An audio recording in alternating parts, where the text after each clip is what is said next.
فرعون کے لشکر کے ڈوبنے کا منظر بڑا عبرتناک تھا۔ نائمہ نے فرعون کے لشکر کو ڈوبتے اور بنی اسرائیل کو نجات پاتے اپنی آنکھوں سے دیکھ لیا تھا۔ اس کا ایمان یقین کی ایک نئی بلندی کو چھو رہا تھا۔ وہ عصر سے مخاطب ہو کر بولی، میرے ذہن کی ہر گرہ کھل چکی ہے۔ مجھے یقین ہو گیا ہے کہ جب قیامت آئے گی تو ایسے ہی اللہ تعالیٰ اپنے ہر ماننے والے کو بچا لیں گے اور ان کا ہر نافرمان اپنے جرائم کی سزا بھگتے گا۔ البتہ ایک مسئلہ ہے۔ پھر وہ مسئلہ بیان کرنے کے بجائے زیر لب بڑبڑائی، یہ زیادہ جاننا بھی بہت بری چیز ہوتی ہے۔ عصر مسکرا کر بولا، زیادہ علم بری نہیں اچھی چیز ہوتی ہے۔ زیادہ علم والے لوگ ہی اللہ سے ڈرتے ہیں، مگر علم وہ مفید ہوتا ہے جس کے ساتھ حکمت اور بصیرت ہو۔ بتاؤ کیا مسئلہ ہے؟ نائمہ نے کہا، بات یہ ہے عصر کہ میں نے مصر کی تاریخ کو پڑھا ہے، وہاں کہیں بھی اس پورے واقعے کا سرے سے کوئی ذکر ہی نہیں ہے۔ یہ واقعہ میرے لیے ایک مشاہدہ ہے۔ بنی اسرائیل کی تاریخ میں یہ موجود ہے، مگر اس زمانے کی مصر کی تاریخ میں اس کو اس طرح ریکارڈ ہی نہیں کیا گیا۔ حتیٰ کہ تاریخ کی بنیاد پر آج تک کوئی ایک حتمی رائے سامنے نہیں آ سکی کہ حضرت موسیٰ علیہ السلام کے زمانے کے فرعون کا اصل نام کیا ہے، حالانکہ مصر کے تمام فرعین اور ان کے زمانے کی تاریخ موجود ہے۔ تو باقی واقعات، سزا و جزا وغیرہ کو جانے دو۔ عصر نے کہا، تم ٹھیک کہتی ہو، بلکہ میں تمہاری معلومات میں اضافہ کر دوں کہ خود بنی اسرائیل نے اس واقعے کو سزا و جزا کے ایک واقعے کے طور پر اس طرح یاد نہیں رکھا جس طرح یہ پیش آیا ہے۔ نائمہ نے کہا، تم نے تو میری بات کی تائید کر دی۔ اس کا مطلب یہ ہوا کہ ایک غیر جانبدار شخص کے لیے یہ واقعہ مکمل طور پر سچائی کا ثبوت نہیں کہلایا جا سکتا جب تک کہ وہ شخص میری طرح یہ واقعات اپنی آنکھوں سے نہ دیکھ لے، یا پھر وہ مسلمانوں کی طرح قرآن کو اللہ کی کتاب مانتا ہو جس میں یہ واقعات ایسے ہی بیان ہوئے ہیں۔ عصر نے سر ہلا کر نائمہ کی بات کی تائید کی اور کہا، اسی لیے ہم سفر کی اگلی منزل اور آخری منزل میں ایک ایسے دور میں جائیں گے جب اللہ تعالیٰ نے اپنی سچائی کے سارے ثبوت آخری سطح پر جا کر جمع کر دیے۔ سزا و جزا بھی ہوئی۔ سزا و جزا کے سارے مقامات آج بھی آباد ہیں۔ وہ کتاب بھی بعینی ہی موجود ہے جس میں سزا و جزا کی داستان بیان ہوئی ہے۔ وہ قوم بھی موجود ہے جس پر یہ احوال گزرے ہیں، اور سب سے بڑھ کر اس سزا و جزا کو اس وقت کی تاریخ نے تمام تر جزیات کے ساتھ ریکارڈ کر لیا ہے۔ یہ دور آخری نبی اور رسول حضرت محمد صلی اللہ علیہ وسلم کا دور ہے۔ نائمہ نے خوش ہوتے ہوئے کہا، اچھا تو ہم نبی کریم صلی اللہ علیہ وسلم کے دور میں جائیں گے؟ عصر نے کہا، ہاں، ہم انہی کے دور میں جائیں گے۔ سچا تو ہر رسول تھا، مگر آخری نبی اور رسول کی سچائی کو دنیا پر ثابت کرنے کے لیے اللہ تعالیٰ نے وہ اہتمام کر دیا ہے کہ رہتی دنیا تک کوئی معقول شخص خدا کا انکار نہیں کر سکتا۔ آپ صلی اللہ علیہ وسلم کے ذریعے سے حقیقت اس طرح کھول دی گئی ہے کہ قیامت کے دن کوئی خدا سے یہ نہیں کہہ سکتا کہ وہ تو سچائی کا طلبگار تھا مگر اسے دکھانے کا کوئی اہتمام نہیں کیا گیا تھا۔ آپ عقیدے ہی نہیں بلکہ تاریخ کی بھی مکمل روشنی میں کھڑے ہوئے رسول ہیں۔ دنیا میں صرف ایک ہی ہستی ہے جسے تاریخ نے نبی اور رسول کی حیثیت سے محفوظ رکھا ہے، اور جس کے ذریعے سے برپا ہونے والی سزا و جزا کو، جو قیامت اور وجود باری تعالیٰ کا سب سے بڑا ثبوت ہے، معاصر تاریخ نے مکمل طور پر ریکارڈ کیا ہے۔ انسانیت پر یہ اتمام حجت اس قدر قطعی ہے کہ اس کے بعد اللہ تعالیٰ نے نبوت اور رسالت کا سلسلہ ہی ختم کر دیا۔ اب یہی سزا و جزا قیامت تک سچائی کی سب سے بڑی دلیل ہے۔ عصر بول رہا تھا اور نائمہ پوری یکسوئی سے اس کی بات سن رہی تھی۔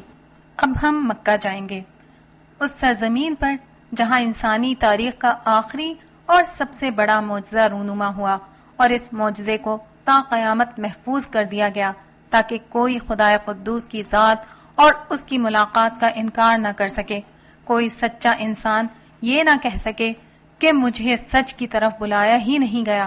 آؤ میں تمہیں سچائی دکھاتا ہوں۔ نائمہ اور عصر خاموشی سے کھڑے یہ منظر دیکھ رہے تھے۔ یہ دونوں اس وقت 7ویں صدی عیسوی کے آغاز پر مکہ کے سیاسی مرکز دارالندوہ میں کھڑے تھے۔ ان کے سامنے مکہ کے سارے رؤساء اور سردار سر جوڑے بیٹھے تھے۔ انہیں جس مسئلے کا سامنا تھا اس نے آج سب کو اکٹھا ہو کر کسی ایک فیصلے تک پہنچنے پر مجبور کر دیا تھا۔ ان کا دین شرک، ان کی سرداری، ان کی مشرکانہ تہذیب، حرم کعبہ میں رکھے بتوں سے وابستہ ان کی معیشت، عرب کے مشرکوں کی نظر میں ان کا مقام، سب خطرے میں تھا۔ اس مسئلے کا کوئی آسان حل ان کے سامنے نہ تھا۔ ایک خدا کی عبادت کر کے جنت میں اس کی رحمت حاصل کرنے کی دعوت اتنی مؤثر اور فطری تھی کہ ہر شخص اسے اپنے دل کی آواز سمجھ کر اس کی طرف متوجہ ہو رہا تھا۔ یہی صورتحال رہتی تو تھوڑے عرصے میں ان ہٹ دھرم سرداروں کے سوا تمام لوگ مسلمان ہو جاتے۔ اس مسئلے نے ان سب کو یہاں جمع ہونے پر مجبور کر دیا تھا، مگر کسی کی سمجھ میں کوئی آسان حل نہیں آ رہا تھا۔ اسی حل کی تلاش میں سب سوچ و بچار میں مشغول تھے اور ایک گہری خاموشی چھائی ہوئی تھی۔ اس گہری خاموشی کو ابو جہل کی بلند آواز نے توڑا۔ یہ سب تمہارے بھتیجے کا کیا دھرا ہے، ابو لہب، تم اسے سمجھاتے کیوں نہیں؟ جواب ملا، میں کچھ نہیں کر سکتا۔ خاندان بنو ہاشم کا سربراہ میں نہیں ہوں، ابو طالب ہے۔ وہ پوری طرح عبداللہ کے بیٹے کی پشت پناہی کر رہا ہے۔ تم میں سے کسی نے میرے بھتیجے کے خلاف کوئی قدم اٹھایا تو بنی ہاشم اور تمہارے درمیان جنگ چھڑ جائے گی۔ ابو جہل نے کہا، تو کیا کریں؟ لڑائی کے خوف سے بیٹھے رہیں اور اس دین کو پھیلتے ہوئے دیکھتے رہیں؟ اپنے معبودوں کے بجائے ایک اللہ کی عبادت ہوتی دیکھتے رہیں؟ امیہ بن خلف نے جھلا کر کہا، نہیں، میرا مطلب یہ نہیں تھا، میں تمہیں معاملے کی سنگینی بتا رہا تھا۔ عقبہ بن ابی معیط نامی سردار نے امید بھری نظروں سے ابو لہب کی طرف دیکھتے ہوئے کہا، مگر کیا اس مسئلے کا کوئی حل نہیں ہے؟ سوچو ابو لہب، تمہارا دماغ بہت تیز ہے۔ ابو لہب سوچ میں ڈوبے ہوئے لہجے میں بولا، محمد پر ایمان لانے والوں پر تشدد شروع کر دو۔ ہم میں سے ہر شخص اپنے متعلقین کو مار پیٹ کر اس نئی دعوت پر ایمان لانے سے روکے۔ اس دعوت پر ابھی تک زیادہ تر نوجوان اور غلام ایمان لا رہے ہیں، باقی لوگ تو اکا دکا ہیں۔ ہم سب مل کر ان نوجوانوں اور غلاموں پر تشدد کرتے ہیں۔ یہ لوگ پٹیں گے اور مریں گے تو خود ہی اس نئے دین کو چھوڑ دیں گے، یا کم از کم کوئی اور شخص بتوں کو چھوڑ کر اس نئے دین میں نہیں جائے گا، اور آہستہ آہستہ ان کا زور ٹوٹ جائے گا۔ سب لوگوں کی آنکھیں خوشی سے چمک اٹھیں۔ ابو جہل اٹھا اور ابو لہب کو گلے لگا کر بولا، لات و منات کی قسم ابو لہب، تو نے تو اس مسئلے کو حل کر دیا۔ پھر وہ ارد گرد بیٹھے سرداروں سے مخاطب ہو کر بولا، چلو ساتھیو، اس نئے دین کو ہمیشہ کے لیے دفن کر دیں۔ مجلس برخاست ہوئی اور وہ ایک ایک کر کے اپنے گھروں کو روانہ ہو گئے۔ ان کے جانے کے بعد نائمہ نے عصر کی طرف دیکھ کر پوچھا، اب کیا ہوگا؟ عصر نے بتایا، یہ رسول اللہ صلی اللہ علیہ وسلم کی نبوت کا ابتدائی زمانہ ہے۔ ابھی آپ کی دعوت پر کم ہی لوگ ایمان لائے ہیں۔ ایسے میں یہ لوگ اب ان پر ظلم و ستم کی انتہا کر دیں گے، بربریت کی نئی داستانیں لکھی جائیں گی، مگر آسمان یہ منظر آخری دفعہ دیکھے گا، اس کے بعد ایسا نہیں ہوگا۔ عصر یہ کہہ رہا تھا اور اس کے چہرے پر عجیب سی کیفیت تھی۔ آؤ اس ستم کی رات کو اپنی آنکھوں سے دیکھ لو، تمہیں معلوم ہو جائے گا کہ آج تمہارے لیے اللہ کا نام لینا کتنا آسان ہے اور ایک دور میں یہ کتنا مشکل کام تھا۔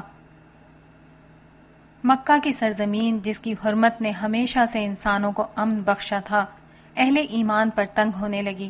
وحشت و بربریت کے مناظر ہر جگہ نظر آنے لگے۔ کہیں صہیب رضی اللہ تعالی عنہ کو انگاروں پر لٹایا جا رہا تھا جس سے ان کے جسم کی کھال جل جاتی، کہیں بلال رضی اللہ تعالی عنہ کو تپتی دوپہر میں گرم ریت پر لٹا کر اوپر پتھر رکھ دیے جاتے، پھر ان کے گلے میں رسی ڈال کر مکہ کی گلی کوچوں میں گھسیٹا جاتا۔ وہ اس حال میں بھی خدائے واحد کو پکارتے رہتے۔ یہ مجبور و بےکس غلاموں کا حال تھا، لیکن شرفائے قریش میں سے ایمان لانے والے بھی عافیت سے نہ تھے۔ قریش کے نوجوان اپنے بزرگوں سے پٹ رہے تھے اور خواتین خاندان والوں کے ظلم و تشدد کا نشانہ تھیں۔ قریش کے سرداروں کے بدترین مظالم کے باوجود ابھی تک ایک شخص نے بھی اپنا دین نہیں چھوڑا تھا۔ ابو جہل اس صورتحال پر سخت جھنجھلایا ہوا تھا۔ اس کے اپنے غلام حضرت یاسر، ان کی بیوی حضرت سمیہ، ان کے صاحبزادے حضرت عمار رضی اللہ تعالی عنہما اجمعین بھی اس کے ظلم و ستم کے باوجود نئے دین پر پوری استقامت سے ڈٹے ہوئے تھے۔ آج اس نے سوچ لیا تھا کہ وہ اپنی اس ناکامی کو ختم کر کے دم لے گا۔ آل یاسر نئے دین کو چھوڑیں گے یا پھر وہ ان کو ختم کر کے دم لے گا۔ یہی وہ وقت تھا جب عصر نائمہ کا ہاتھ تھامے اسے یہاں لے آیا۔ وہ دونوں یاسر رضی اللہ تعالی عنہ کے گھر کے پاس کھڑے ابو جہل کو قریب آتا دیکھ رہے تھے۔ اس کے ہاتھ میں نیزہ تھا۔ اسی دوران میں یاسر نے بھی اسے دیکھ لیا تھا اور انہیں اندازہ ہو چکا تھا کہ آج ابو جہل کے ارادے نیک نہیں، مگر انہوں نے بھاگنے کی کوشش نہیں کی۔ ابو جہل نے قریب پہنچ کر ان سے کہا، تو خدائے واحد کی عبادت نہیں چھوڑے گا؟ حضرت یاسر رضی اللہ تعالی عنہ نے بلا خوف جواب دیا، اگر میں ایک اللہ کو چھوڑوں گا تو اس کی پکڑ سے مجھے دنیا کی کوئی طاقت نہیں بچا سکتی۔ یہ جواب سن کر ابو جہل آگ بگولا ہو گیا۔ اس نے انہیں بڑی بے دردی سے مارنا شروع کر دیا۔ ان کی چیخیں سن کر ان کی بیوی حضرت سمیہ رضی اللہ تعالی عنہا بھی باہر آ گئیں۔ انہوں نے اپنے شوہر کو بچانے کی کوشش کی، اس پر ابو جہل نے یاسر کے ساتھ انہیں بھی پیٹنا شروع کر دیا۔ حضرت یاسر جو ابھی تک خاموشی سے پٹ رہے تھے، معصوم بیوی کو مار کھاتا دیکھ کر تڑپ اٹھے۔ وہ اپنے آقا کا کچھ نہیں بگاڑ سکتے تھے، کیونکہ اس معاشرے میں غلام کی آقا کے ہاتھوں میں کوئی حیثیت نہ تھی۔ انہوں نے بیوی کو حوصلہ دینے کے لیے بلند آواز سے کہا، لا الہ الا اللہ۔ حضرت سمیہ نے بھی خدا کی توحید کا یہی اعلان دہرایا، مگر یہ اعلان ایک تیشہ بن کر بت پرست ابو جہل کے سینے میں گڑ گیا۔ اس نے غضب میں آ کر اپنا نیزہ اٹھایا اور حضرت سمیہ کے پیٹ میں گھونپ دیا۔ ان کے منہ سے ایک آہ نکلی، وہ یہ کہتے ہوئے زمین پر گر گئیں، رب کعبہ کی قسم میں کامیاب ہو گئی۔ بیوی کے پیٹ سے خون کا فوارہ پھوٹتا دیکھ کر حضرت یاسر رضی اللہ تعالی عنہ بلبلا کر آگے بڑھے اور ابو جہل کو دھکا دے کر حضرت سمیہ رضی اللہ تعالی عنہا سے دور کیا۔ دم توڑتی ہوئی اپنی سمیہ کو انہوں نے اپنی باہوں میں بھر لیا۔ ایک کمزور غلام اس کے سوا کیا کر سکتا تھا؟ ان کے خون آلود چہرے پر آنسو بہنے لگے، مگر لب پر کوئی حرف شکایت نہ تھا۔ غلامی اور غموں کی زنجیروں سے جکڑی ان کی زندگی میں سمیہ واحد خوشی تھی۔ یہ خوشی بھی آج توحید پر قربان ہو گئی۔ اسی اثنا میں ابو جہل سنبھل گیا۔ وہ غصے میں کسی ناگ کی طرح پھن پھناتا ہوا آگے بڑھا اور نیام سے اپنی تلوار نکال کر یاسر رضی اللہ تعالی عنہ کی کمر میں گھونپ دی۔ یاسر سمیہ کو لیے ہوئے زمین پر گر گئے۔ ان کی کھلی ہوئی آنکھیں آسمان کو تک رہی تھیں۔ نائمہ خاموشی سے کھڑی یہ سب دیکھ رہی تھی۔ اس کی آنکھوں سے آنسو بہ رہے تھے۔ اس نے بہتی آنکھوں کے ساتھ کہا، صرف لا الہ الا اللہ کہنے کی یہ سزا ہے؟ عصر بڑبڑایا، نہیں، اب نہیں، یہ اب اور نہیں ہوگا، کم از کم ایک اللہ کا نام لینے کی وجہ سے نہیں ہوگا۔ آسمان والے نے یہ فیصلہ کر لیا ہے، سمیہ اور یاسر کے صدقے اب خدا کا نام لینے پر کسی خدا پرست کو نہیں مارا جائے گا۔ ایک خدا کی عبادت کرنے پر کسی کا خون نہیں بہایا جائے گا۔ خدا کا نام لینے والے چاہے خدا کو بھول جائیں، مگر اسلام کی بنیاد پر کسی کو ان پر ظلم کی اجازت نہیں دی جائے گی۔ یہی قیامت تک کے لیے خدا کا فیصلہ ہے۔ مذہب کی بنیاد پر ظلم کی اجازت نہیں دی جائے گی۔ اس لیے اب امتحان بھی ختم ہو رہا ہے۔ یہ امتحان کامل حالات میں لیا جائے گا۔ اب آخری دور شروع ہو رہا ہے۔ انسانیت کی سب سے بڑی تعداد اسی آخری دور میں پیدا کی جائے گی۔ انہیں اللہ کا نام لینے کی آزادی ہوگی۔ کوئی ان پر ظلم نہیں کرے گا۔ وہ چاہے تو خدا کا انکار کر دیں، کوئی انہیں نہیں روکے گا۔ وہ چاہیں تو اس کے ساتھ شریک ٹھہرائیں، کوئی انہیں منع نہیں کرے گا۔ نائمہ کے چہرے پر سوالیہ نشان تھا۔ اس نے پوچھا، لیکن یہ معجزہ کیسے ہوگا؟ ہزاروں سال کی جبر کی تاریخ کیسے بدل جائے گی؟ عصر نے کہا، چلو میرے ساتھ، میں بتاتا ہوں یہ تاریخ کیسے بدلی۔ ایک دفعہ پھر وقت میں ان کا سفر شروع ہو گیا۔ خانہ کعبہ کی چورس عمارت تو وہی تھی جیسی نائمہ اپنے دور میں دیکھتی رہی تھی، البتہ اس کے ارد گرد کا ماحول بالکل مختلف تھا۔ چاروں طرف پہاڑوں میں گھری جگہ میں خانہ کعبہ ایستادہ تھا۔ ارد گرد بہت سارے گھر بنے ہوئے تھے۔ نائمہ نے کچھ عرصہ قبل ہی عمرہ کیا تھا، مگر اس کے سامنے موجود حرم مکہ اور نئی مسجد الحرام میں سوائے خانہ کعبہ کے کچھ بھی مشترک نہیں تھا۔ عصر اور نائمہ حرم کے پاس کھڑے ہوئے تھے۔ عصر نائمہ کو مختلف گھروں کے بارے میں بتا رہا تھا کہ کون سا گھر کس ہستی کا ہے۔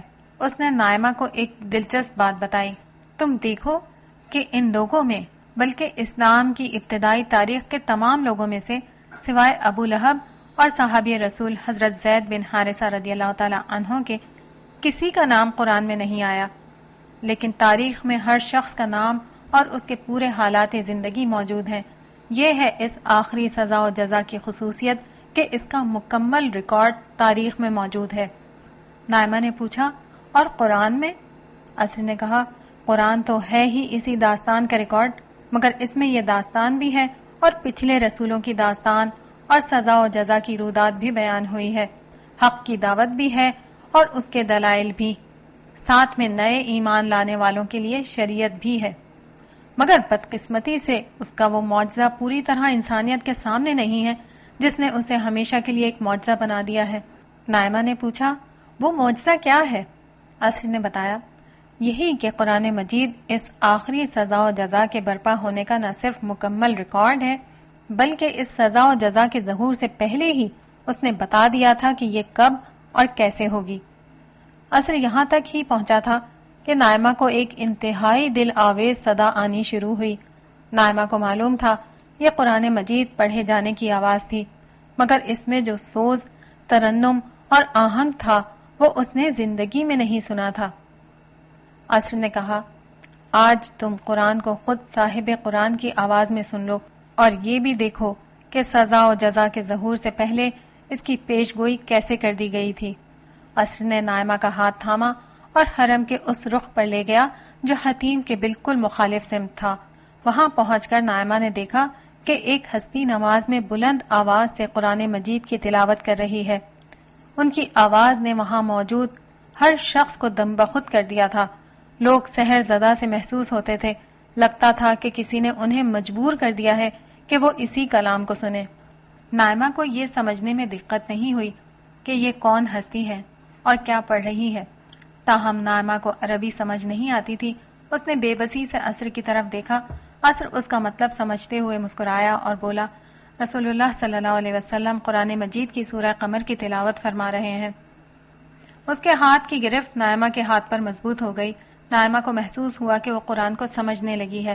سورہ قمر میں ایک ایک کر کے ان تمام اقوام کی داستان مختصراً بیان ہو رہی تھی جن کا منظر وہ اپنی آنکھوں سے دیکھ چکی تھی۔ قوم نوح، عاد و ثمود، قوم لوط اور آل فرعون۔ قرآن پڑھا جا رہا تھا اور نائمہ کی نظروں کے سامنے سارے مناظر گھوم رہے تھے۔ کس طرح رسولوں نے اپنی قوم کو دعوت دی، کس طرح ان کی دعوت کو ٹھکرایا گیا اور پھر کیسے اللہ کا عذاب آیا۔ شاید کسی اور نے قرآن کو زندگی میں اس طرح نہیں سمجھا ہوگا جیسا اس وقت نائمہ کو سمجھ میں آ رہا تھا۔ پھر کہا گیا، کیا تمہاری قوم کے کفار ان قوموں کے کفار سے کچھ بہتر ہیں؟ کیا تمہارے لیے آسمانی صحیفوں میں براءت نامہ لکھا ہوا ہے؟ کیا ان کا زوم ہے کہ ہم مقابلے کی قوت رکھنے والی جمعیت ہیں؟ یاد رکھیں کہ ان کی جمعیت عنقریب شکست کھائے گی اور یہ پیٹھ پھیر کر بھاگیں گے، بلکہ ان سے جو وعدہ ہے اس کے پورے ہونے کا اصلی وقت تو قیامت کا دن ہے، اور قیامت کا دن بڑا ہی سخت اور بڑا ہی کڑوا ہوگا۔ سورۃ القمر کی آیات 43 سے 46 تک جیسے ہی مکمل ہوئی، عصر نے نائمہ کو لیا اور گردش ایام کے ساتھ ساتھ سفر کرتے ہوئے وہ ایک کھلے میدان میں پہنچ گئے۔ یہ ایک میدان جنگ تھا، ایسا لگتا تھا کہ جنگ ابھی ابھی ختم ہوئی ہے۔ کچھ لوگ بھاگے جا رہے تھے، کچھ کو رسیوں سے باندھ کر گرفتار کیا جا رہا تھا اور کچھ لاشیں عبرت کی تصویر بنی ہوئی زمین پر مختلف جگہوں پر بکھری ہوئی تھیں۔ عصر نے نائمہ کو اس منظرنامے کی تفصیل بتاتے ہوئے کہا، ہم سن 2 ہجری میں کھڑے ہیں۔ بدر کے مقام پر لڑی گئی جنگ میں جو حق و باطل کی فیصلہ کن جنگ تھی، ابھی ابھی ختم ہوئی ہے۔ تم دیکھ سکتی ہو کہ کفار مکہ کس طرح گاجر مولی کی طرح کاٹ دیے گئے ہیں۔ ان کا طاقتور جتھا شکست کھا کر بھاگ گیا، 70 سردار مارے گئے، اتنے ہی گرفتار ہوئے۔ یہ انسانی تاریخ کی واحد جنگ ہے جس میں کسی قوم کے تمام بڑے سردار مار دیے گئے۔ یہ سب کے سب کافر اور رسول خدا صلی اللہ علیہ وسلم کے دشمن تھے۔ تم نے جو آیات سنی تھی وہ 10 برس قبل مکہ میں نازل ہوئی تھیں اور ان میں بعینی ہی اس واقعے کی پیشگوئی کی گئی تھی۔ نائمہ آنکھیں پھاڑے یہ منظر دیکھ رہی تھی۔ عصر بولتا رہا، نائمہ تم نے دیکھا تھا کہ عرب کے سرداروں کی جمعیت کو اپنی طاقت کا کتنا زوم تھا، اور تم نے یہ بھی دیکھا کہ جب مسلمان بدترین ظلم کا شکار ہو رہے تھے اور کوئی امکان ہی نہیں تھا کہ وہ اس ظلم سے نجات پائیں گے، اللہ نے اپنے محبوب پیغمبر کو وحی کر کے بتا دیا تھا کہ ان مجرموں کے ساتھ کیا ہوگا۔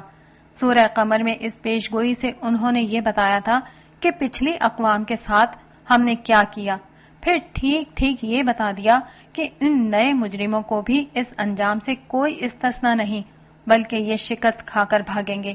اس کے بعد یہ بتا دیا کہ شکست کی یہ پیش گوئی پہلی قسط ہے، ان سے اصل وعدہ آخرت کی سزا اور عذاب کا ہے۔ مطلب یہ ہوا کہ ماضی کی داستان سنا کر اگر مستقبل قریب کی بالکل صحیح پیش گوئی کی جا رہی ہے تو آگے آخرت کی پیش گوئی بھی بالکل ٹھیک ثابت ہوگی۔ اور اب تم اپنی آنکھوں سے دیکھ لو کہ چند برس کے اندر اندر کفار کی شکست کی یہ پیش گوئی کیسے سچ ثابت ہو گئی۔ نائمہ جو یہ منظر دیکھ کر دنگ رہ گئی تھی اور اس کی زبان سے الفاظ نہیں نکل رہے تھے، وہ سوچ رہی تھی کہ افراد کی زندگیوں کے حوالے سے کی گئی کوئی پیش گوئی تو کبھی کبھار ٹھیک ہو سکتی ہے، مگر پوری قوم سے متعلق اتنی صحیح خبر اللہ کے سوا اور کون دے سکتا ہے؟ عصر نے اس کا ذہن پڑھتے ہوئے کہا، یہ پیش گوئی صرف ایک قوم کے حوالے ہی سے نہیں ہے، بلکہ اللہ تعالیٰ نے اپنی کتاب میں مزید یہ اہتمام کیا کہ اس کو ایک بین الاقوامی واقعے سے متعلق کر کے یہ بتا دیا کہ یہ واقعہ کب پیش آئے گا، پھر اس خلاف توقع واقعے کی بھی بالکل ٹھیک ٹھیک پیش گوئی کر دی۔ نائمہ نے پوچھا، وہ واقعہ کیا ہے؟ عصر نے بتایا، عرب کے پڑوس میں 2 سپر پاورز میں ایک جنگ جاری تھی۔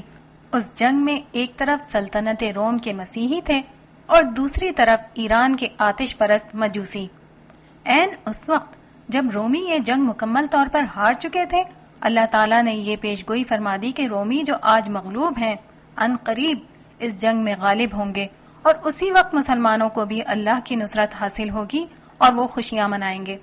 یہ کہتے ہوئے عصر نے نائمہ کو لیا اور ایک دفعہ پھر وہ خانہ کعبہ کے پاس کھڑے ہوئے تھے۔ منظر ذرا مختلف تھا، مگر وہی صادق و امین ہستی قرآن مجید کو دل نشین آواز میں پڑھ رہی تھی۔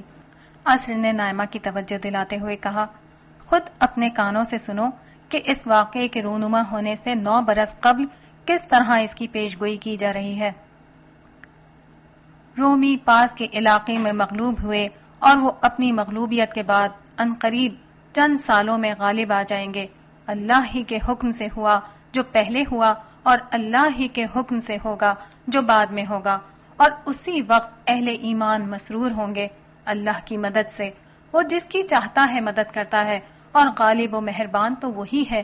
یہ اللہ کا حتمی وعدہ ہے اور اللہ اپنے وعدے کی خلاف ورزی نہیں کرتا، لیکن اکثر لوگ نہیں جانتے۔ وہ اس دنیا کی زندگی کے صرف ظاہر کو جانتے ہیں اور آخرت سے وہ بالکل ہی بے خبر ہیں۔ سورہ روم کی شروع کی 7 آیات ختم ہوئی تو عصر نے نائمہ کو مخاطب کیا، سن لیا تم نے؟ رسول اللہ صلی اللہ علیہ وسلم قرآن کی یہ خبر اس وقت دے رہے ہیں جب اس طرح کی پیش گوئی کا سوچنا بھی ناممکن تھا۔ نائمہ نے کہا، ہاں میں نے تاریخ میں یہ واقعہ پڑھا ہے۔ ابتدا میں ایرانی بادشاہ خسرو پرویز نے کم و بیش پوری رومی سلطنت پر قبضہ کر لیا تھا۔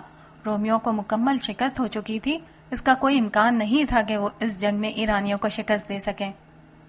عصر نے کہا، بالکل صحیح، لیکن غور کرو، یہ ایک نہیں 2 پیش گوئیاں ہیں، رومیوں کی فتح کی اور مسلمانوں کے لیے نصرت الہی کی۔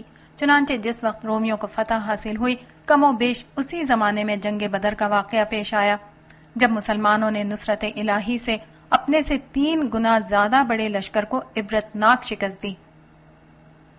نائمہ خاموش رہی۔ اسے بے اختیار عبداللہ یاد آ گیا، اس نے بھی اسے اس پیش گوئی کے بارے میں بتایا تھا۔ وہ آہستہ سے بولی، مجھے کسی نے یہ بات بتائی تھی، مگر اس وقت میں یہ بات سمجھ نہیں سکی تھی۔ عصر نے کہا، انسان جب کچھ سمجھنا نہ چاہے تو کوئی اسے کچھ نہیں سمجھا سکتا۔ مخالفت و عناد میں مبتلا کوئی شخص کبھی سچائی نہیں سمجھ سکتا، چاہے حقیقت کتنی ہی کھول کر بیان کر دی جائے۔ دیکھو، اسی عناد کا شکار یہ مکہ کے سردار ہیں، اور اب دیکھو کس طرح سرزمین عرب سے ان کی بے دخلی کا اعلان ہو رہا ہے۔ عصر نے نائمہ کو ساتھ لیا۔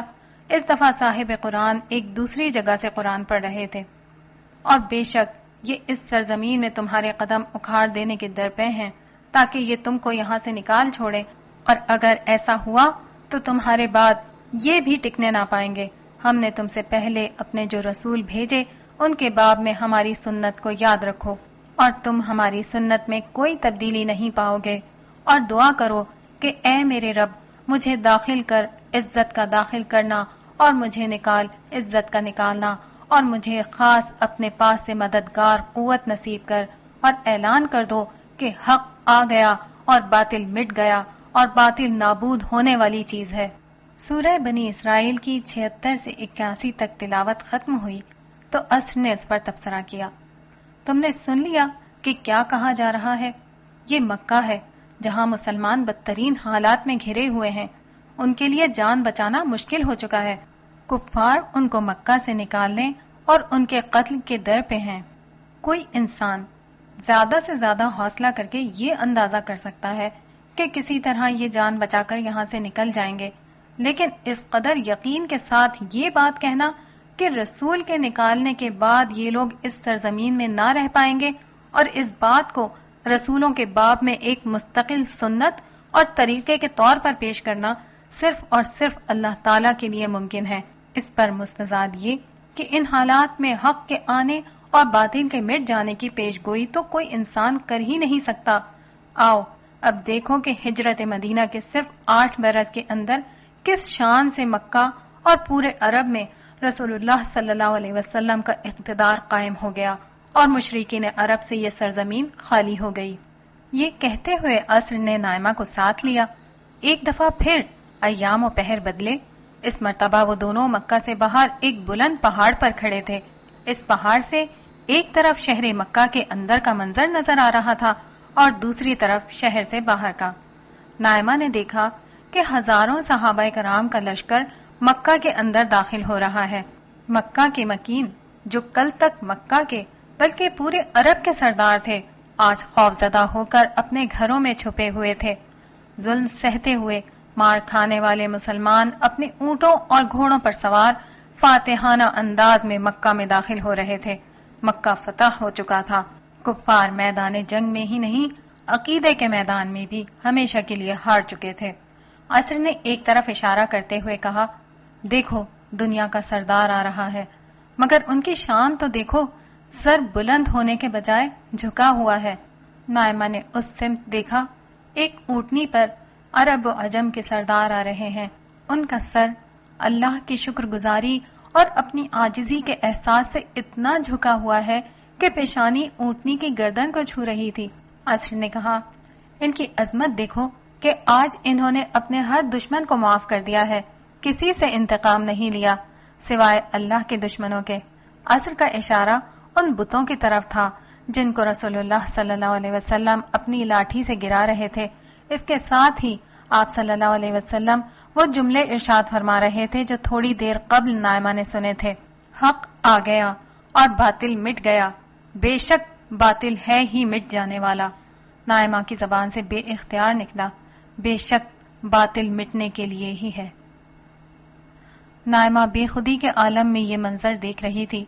پھر اسے یکایک کوئی خیال آیا اور وہ بولی، میں نے اس دور کا مدینہ نہیں دیکھا، مجھے وہ تو دکھا دو۔ عصر نے کہا، ہاں وہاں بھی چلنا ہے، وہاں کی 2 پیش گوئیاں تمہیں دکھانی ہیں۔ یہ کہتے ہوئے عصر نے نائمہ کو لیا اور وہ دونوں چند قدم چلے۔ اب نائمہ کے سامنے کھجور کے تنوں پر قائم اور مٹی اور گارے سے تعمیر شدہ چھوٹی سی مسجد نبوی آ چکی تھی۔ نائمہ نے عمرے کے وقت جس مسجد نبوی کو دیکھا تھا اس کی عظمت کے مقابلے میں یہ بظاہر کچھ نہیں تھی، مگر اس مسجد کی عظمت ان لوگوں سے تھی جو مسجد میں موجود فجر کی نماز جماعت سے ادا کر رہے تھے۔